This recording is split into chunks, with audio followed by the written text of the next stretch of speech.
പുതിയൊരു വീഡിയോയിലേക്ക് എല്ലാവർക്കും സ്വാഗതം.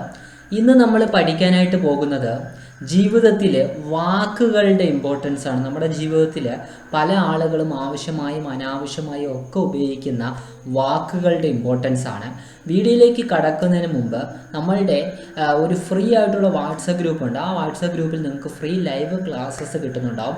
കൂടാതെ ലോ ഓഫ് അട്രാക്ഷനെ പറ്റി നിങ്ങൾക്ക് കംപ്ലീറ്റ് ആയിട്ട് ഒരു പവർഫുൾ മാനിഫെസ്റ്ററായിട്ട് നിങ്ങൾക്ക് മാറണമെങ്കിൽ പഠിപ്പിച്ചു തരുന്ന അലൈൻമെൻറ്റ് പ്രോസസ്സുകളും ഹീലിംഗ് ടെക്നിക്കുകളും പെയിനൊക്കെ ഹീൽ ചെയ്ത് കളയുന്ന പവർഫുൾ ഹീലിംഗ് ടെക്നിക്കുകളും ഒക്കെ പഠിപ്പിച്ചു തരുന്നുണ്ട്. നമ്മൾ ഒരു മാനിഫെസ്റ്റേഷൻ റുട്ടീനൊക്കെ നമ്മൾ തയ്യാറാക്കി തരുന്നുണ്ട്. അത് നിങ്ങൾ കണ്ടിന്യൂസ് ആയിട്ട് ഫോളോ ചെയ്ത് നിങ്ങളുടെ ലൈഫ് കംപ്ലീറ്റ്ലി നിങ്ങൾക്ക് ചേഞ്ച് ചെയ്യാൻ പറ്റും എന്നുള്ളതാണ്. നമ്മുടെ പെയ്ഡ് ക്ലാസ്സിലേക്കും വരുന്നത്. അതിൻ്റെ ഡീറ്റെയിൽസും ആ ഒരു ഫ്രീ വാട്സപ്പ് ഗ്രൂപ്പിൽ നമ്മൾ ഷെയർ ചെയ്യുന്നുണ്ടാകും. താല്പര്യമുള്ളവർക്ക് ജോയിൻ ചെയ്യാം. ഓക്കെ, അപ്പോൾ നമുക്ക് ഇന്നത്തെ വീഡിയോയിലേക്ക് കിടക്കാം. എന്താണ് വാക്കുകളുടെ ഇമ്പോർട്ടൻസ് എന്ന് പറയുന്നത്? നമ്മൾ മനസ്സിലാക്കേണ്ട ഒരു കാര്യമുണ്ട്. നമ്മൾ പല ആളുകളും ഇപ്പോൾ അപ്പുറത്തെ വീട്ടിൽ ആരെങ്കിലും എന്തെങ്കിലും ഒരു സംഭവം വാങ്ങിച്ചു കഴിഞ്ഞാൽ നമ്മൾ അയാൾ കള്ളപ്പണത്തിലൂടെയാണ്. അപ്പം നിങ്ങൾ മനസ്സിലാക്കേണ്ടത് ഇത്തരത്തിൽ കള്ളപ്പണത്തിലൂടെയാണ് ഇത് ഉണ്ടാക്കിയെന്ന് പറയുന്നത് നിങ്ങളുടെ മനസ്സിലേക്കാണ് കയറിയിരിക്കുന്നത്. നിങ്ങളുടെ മനസ്സിൽ ആ പണം ഉണ്ടാക്കാനുള്ള പോസിബിലിറ്റി ദിവസം കഴിയുന്തോറും കുറഞ്ഞു വരും എന്നുള്ളതാണ്. രണ്ടാമത്തെ പ്രോസസ്സ് എന്ന് വെച്ചാൽ മിക്ക ആളുകൾക്കും ഇതൊരു ട്രെൻഡാണ്. ജീവിതത്തിലുള്ള പ്രശ്നങ്ങൾ ആരെടുത്തെങ്കിലും ചുറ്റുമുള്ള ആളുകളടുത്ത് അങ്ങ് പോയി ഒരു കഥ കണക്ക് അങ്ങ് വിസ്തരിക്കുക. അതായത് ഇവർക്ക് ഈ പെയിന് ചില ആളുകൾ പറയാറില്ല, ഈ ചില സമയത്ത് ഡിപ്രഷൻ്റെയും നമ്മുടെ ഒരു സൂയിസൈഡിൻ്റെ ഇടയ്ക്കൊരു ഈ പെയിൻ എൻജോയ് എന്നൊക്കെ പറഞ്ഞ കണക്ക് ഇവർ ഈ കഥകളിരുന്ന് ഇങ്ങനെ പറയുമ്പോൾ ഇവർക്കൊരു സുഖം കിട്ടും. മനസ്സിലായ?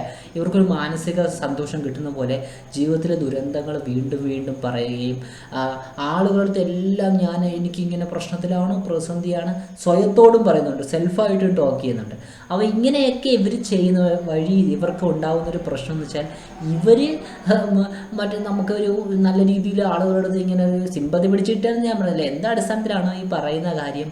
ഇവരുടെ ലൈഫ് ദിവസം കഴിയുന്നോറും ഈ രീതിയിലേക്ക് മുന്നോട്ട് പോകും. പണ്ട് ആരോ പറഞ്ഞു കേട്ടിട്ടുണ്ട്, അതായത് നമ്മൾ ഏതോ ഒരു ആളുകളെന്ന് വെച്ചാൽ ഒരു കുടുംബക്കാരെന്ന് പറയുന്നത് പട്ടിണിയാണെങ്കിലും ആളുകളെ അറിയിക്കരുതെന്ന് പറയും. സത്യം പറഞ്ഞാൽ അതാണ് ഒരു ചെയ്യേണ്ടത്. ചില ആളുകൾ ഇല്ലായ്മയും ഉള്ളതുപോലെയൊക്കെ നടക്കും. അപ്പം അങ്ങനെ നടന്ന് നിങ്ങൾ പ്രശ്നത്തിലാണോയെന്ന് ഞാൻ പറയുന്നില്ല. എങ്കിൽ കൂടി എനിക്ക് പറയാനുള്ളത് നമ്മളുടെ ഇല്ലായ്മ, നമുക്ക് എന്തെങ്കിലുമൊക്കെ പ്രോബ്ലംസോ നമുക്ക് പ്രശ്നങ്ങളോ സാമ്പത്തിക പ്രശ്നങ്ങളോ പ്രതിസന്ധികളോ ഹെൽത്ത് ഇഷ്യൂസോ ഒക്കെ ഉണ്ടെങ്കിൽ കൂടി നമ്മൾ അധികം ആളുകളെ അറിയിക്കാതിരിക്കുക. കാരണം അറിയിക്കുന്ന സമയത്ത് അവർ നെഗറ്റീവായിട്ട് ചിന്തിക്കാൻ തുടങ്ങുകയും നിങ്ങൾക്ക് അത് പ്രശ്നത്തിലേക്ക് വരും. അതുകൊണ്ട് ദയവ് ചെയ്ത് നിങ്ങൾ നെഗറ്റീവായിട്ടുള്ള കാര്യങ്ങൾ പുറത്തു പറയാനോ നിങ്ങളുടെ ലൈഫിൽ എന്ത് പ്രോബ്ലംസ് വന്നാൽ ഫാമിലിയിൽ ചില അത്രയും പേഴ്സണലായിട്ട് കാര്യങ്ങൾ ഞാൻ റെക്കമെൻഡ് ചെയ്യുന്ന ഫാമിലിയുടെ അടുത്ത് പോലും നമ്മളത് ഷെയർ ചെയ്തെന്നുള്ളതാണ്. അതിന് ആൾട്ടർനേറ്റീവ് നമ്മൾ പഠിപ്പിച്ചു വരുന്ന പ്രോസസ്സുകളുണ്ട്. നിങ്ങൾക്ക് ഇപ്പോൾ പറയാൻ വേണ്ടി കുറച്ച് കാര്യം നമ്മൾ ചിന്തകളെ കൺട്രോൾ ചെയ്ത് പോസിറ്റീവ് ആക്കുക. അങ്ങനെയൊക്കെ മുന്നോട്ട് പോകുമ്പോൾ നിങ്ങളുടെ ലൈഫ് മാറിക്കോളും. അല്ലെങ്കിൽ നമ്മളെ കമ്മ്യൂണിറ്റി പെയ്ഡ് ക്ലാസ്സിലേക്ക് വരുന്നുണ്ടല്ലോ, അതേ കണക്ക് നിങ്ങൾ എവിടെ നിന്നാണ് പഠിക്കുന്നത് മാനിഫെസ്റ്റേഷൻ പ്രോസസ്സുകൾ കൃത്യമായിട്ട് ഫോളോ ചെയ്യുന്ന സമയത്ത് നിങ്ങളുടെ ലൈഫ് മാറിക്കോളും. അല്ലാതെ ഈ കാര്യങ്ങൾ ആളുകളുടെ അടുത്ത് ഇങ്ങനെ റിപ്പീറ്റ് ചെയ്ത് വാക്കുകളെന്ന് പറയുന്നത് സൂക്ഷിച്ച് സംസാരിക്കുക എന്ന് പറയും. വാക്കുകൾ ഒരു വ്യക്തിയെ, പണ്ടത്തെ പൂർവികർ പറഞ്ഞില്ല, ഒരു വ്യക്തിയെ അയാളുടെ വാക്കുകളനുസരിച്ച് അയാളുടെ സംസാര രീതി അനുസരിച്ച് അയാളെ ജഡ്ജ് ചെയ്യുക എന്ന് പറയും. വാക്കുകളും ചിന്തകളും ഒക്കെ. അപ്പോൾ ഇപ്പം നമ്മൾ ടോപ്പിക്ക് അതാണല്ലോ, വാക്കുകളാണല്ലോ. അപ്പോൾ അതുകൊണ്ട് നമ്മൾ കൃത്യമായിട്ട് വാക്കുകൾ സൂക്ഷിച്ചുപയോഗിക്കുക. നമുക്ക് എന്തെങ്കിലും നെഗറ്റീവ് ഉണ്ടെങ്കിലും മറ്റൊരാൾ നെഗറ്റീവ് ആയിക്കോട്ടെ പോസിറ്റീവ് ആയിക്കോട്ടെ അതിനെപ്പറ്റി നമ്മൾ ഇടപെടാൻ പോവാതിരിക്കുക. അല്ലെങ്കിൽ ചില ആളുകൾ പറയും ഭരണപക്ഷം ഭയങ്കര പ്രശ്നമാണ്, അല്ലെങ്കിൽ രാജ്യത്ത് മന്ത്രിമാർ പ്രശ്നമാണ്, കേരളത്തിലെ മന്ത്രിമാർ പ്രശ്നമാണ്.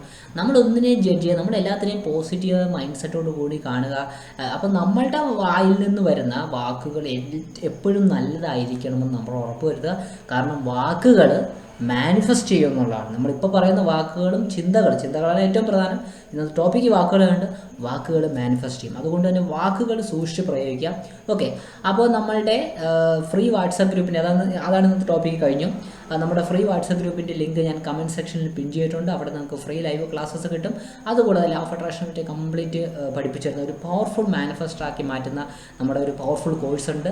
ആ കോഴ്സിൻ്റെ ഡീറ്റെയിൽസും നമ്മൾ വീഡിയോസിൻ്റെ ഹീലിങ്സ് ഒക്കെ ഉൾപ്പെടുന്ന പെയിനൊക്കെ കംപ്ലീറ്റ്ലി നിങ്ങളുടെ എല്ലാ നെഗറ്റീവ് പാസ്റ്റ് ആയിട്ടുള്ള നിങ്ങൾ കൊച്ചിലോട്ട് ജനിച്ച തൊട്ട് ഇന്ന് വരെയുള്ള എല്ലാ പെയിനും അല്ലെങ്കിൽ എല്ലാ നെഗറ്റീവ് തോട്ടുകളും ഹീൽ ചെയ്ത് നിങ്ങളെ പവർഫുൾ മാനിഫെസ്റ്റോ ആക്കുന്ന പ്രോസസ്സുകൾ ഉൾപ്പെടെ പഠിപ്പിക്കുന്ന കോഴ്സിലേക്ക് നിങ്ങൾക്ക് ആ ഗ്രൂപ്പിൻ്റെ അകത്ത് ഡീറ്റെയിൽസ് ഉണ്ടാവും. ഓക്കെ, പുതിയൊരു ക്ലാസ്സിൽ കാണാം. ബൈ.